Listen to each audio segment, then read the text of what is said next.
ఈ లోకంలో చూసినట్లయితే ప్రతి తల్లిదండ్రులు తన పిల్లలు ఎంతగానో ప్రేమిస్తూ వస్తారు. వాళ్ళు చక్కగా చదువుకోవాలని, మంచి ఉద్యోగం చేసుకోవాలని, మంచి జీవితంలో కుటుంబంలో సెటిల్ అవ్వాలని ఎంతగానో బిడ్డల పట్ల తల్లిదండ్రులు వాంఛ కలిగి ఉంటారు. అలాగే ప్రభువైన యేసుక్రీస్తు వారు ఈ సర్వాన్ని సృష్టించినప్పుడు ఈ ఆకాశాన్ని, ఈ భూమిని, ఈ పంచభూతాలని, ఈ సమస్తాన్ని కూడా తాను స్వరూపం చేసుకున్న మానవుడు మన వరకు ఉచితంగా నిర్వహిస్తూ వచ్చారు. చూడండి, ఇంత ఉచితంగా ఈ ఆకాశం ఎవరి కొరకంటే మన కొరకే, ఈ భూమి ఎవరి కొరకంటే మన కొరకే, ఈ ఫలవృక్షములు, పండులు, కాయలు, సమస్త జంతువులు ఇవన్నీ ఉచితంగా దారాలను ఉంచారు. ఇదేమైనా మనం కష్టపడ్డామంటే ఏదీ లేదు, ఇది కేవలం ఉచితం.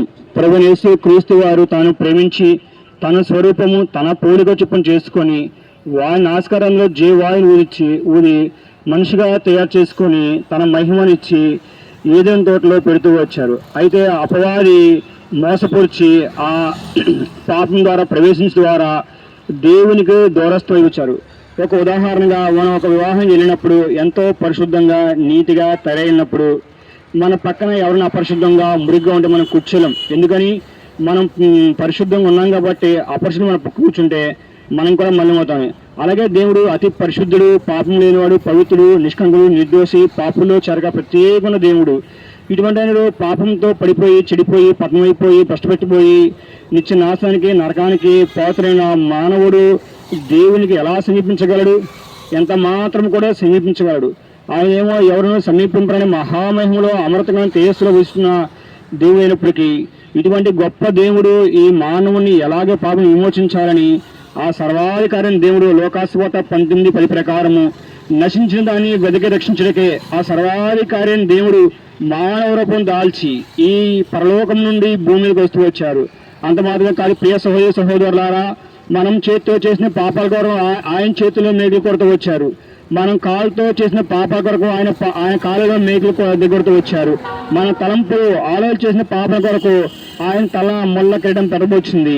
ప్రభువైన యేసుక్రీస్తు వారు శరీరధారణలో ఒక మాట చెప్తూ వచ్చారు, నాలో పాపం ఉందని మీరు ఎవరో స్థాపించగలరా అని సవాలిస్తూ వచ్చారు. ఆ ప్రశ్నకి ఇప్పటి వరకు కూడా ఎవ్వరు కూడా ఆయన పాపం కనుగొనలేకపోయారు. ఆయన నీతిమంతుడు, పరిశుద్ధుడు కాబట్టి ఆయన ఏ మాత్రం ఎక్కడ కూడా పాపం లేదు. ఆయన మాటల్లో దయగల మాటలు, జీవగల మాటలు, ఆయన సమస్త ప్రవర్తనలో పరిశుద్ధుడు. ఇటువంటి పరిశుద్ధ దేవుడు నీ కొరకు, నా కొరకు, నీ నా పాపం తీసివేయాలని ఆ కలువరిశిలో వేడుతూ వచ్చారు. ఉదాహరణకి నేను అప్పు చేసినప్పుడు, అప్పు తీర్చలేనప్పుడు నేను బాధపడుతూ వచ్చాను.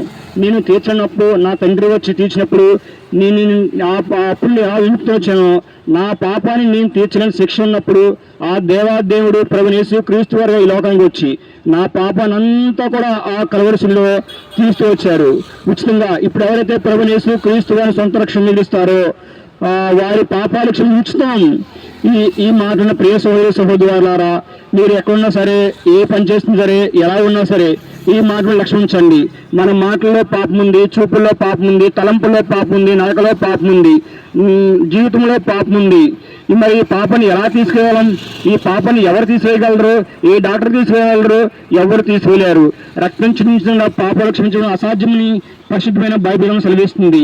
నేనా పాపగలగే ప్రభువైన యేసుక్రీస్తు వారు కలువరిశిలో రక్తం కాల్చి వచ్చారు.